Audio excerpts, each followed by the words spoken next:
Hello everyone, I hope you're okay. Very strange, I'm here in my study doing an assembly for you when, I don't know, usually I should be in school doing this sort of thing.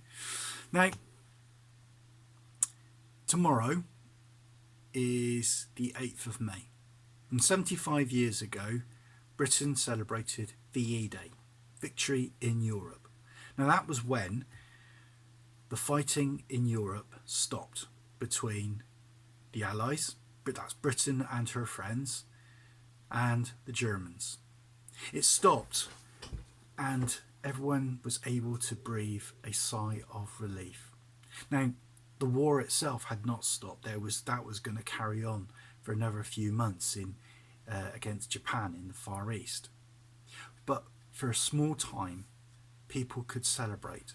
People could let their hair down, have a street party.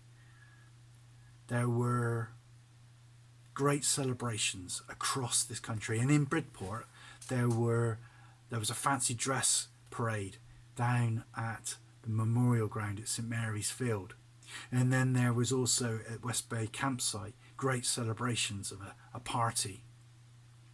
Now we were, as a town, going to have some celebrations. We were going to have some dances, we were going to have a church service, we were going to have a cinema and a street party in Bucky Doo.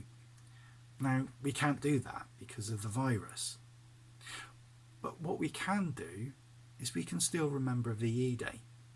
We can still remember all the people that died, were wounded, those that made really huge sacrifices so that the war could be won. And we can do it in several ways. At 11 o'clock, we're encouraging people to have a 2-minute silence to remember those that had died and were wounded. Then at 3 o'clock, we're being encouraged to raise a glass.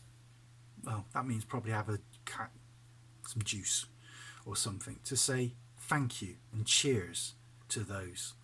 Then around 5 o'clock, you might hear some trumpets or some cornets being played around the town as anyone with a brass instrument is being encouraged to play the last post, just as a bit of a celebration to say thank you.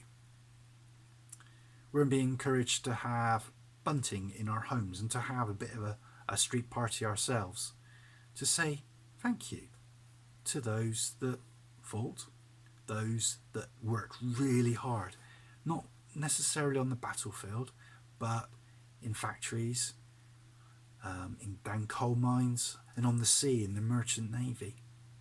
All children during the war, they had to make sacrifices too.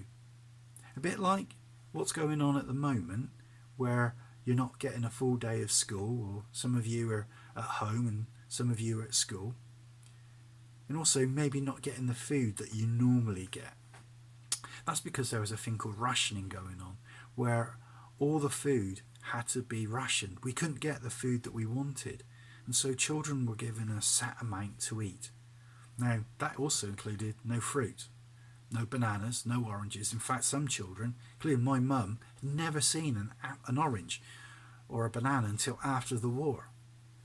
There also wasn't many chocolate or sweets around, which was a bit of a downer. Whatever way tomorrow you remember VE Day,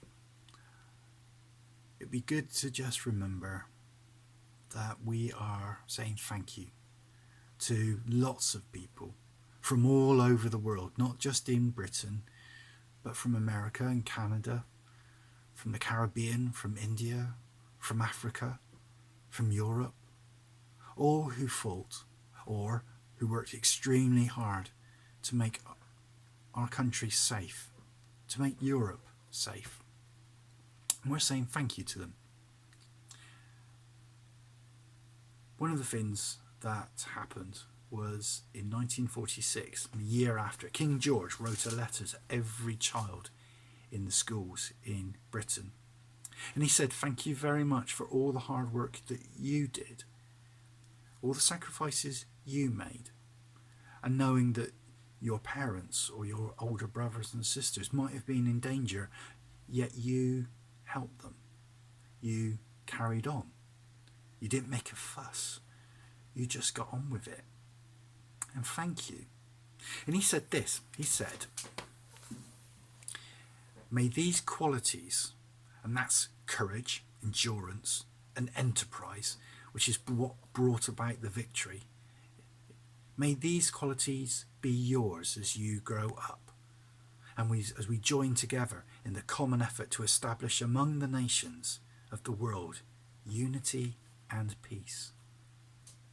When I wear my army uniform, I think about all the people that I work with, but also I think about all the people that have gone before me who've been army chaplains.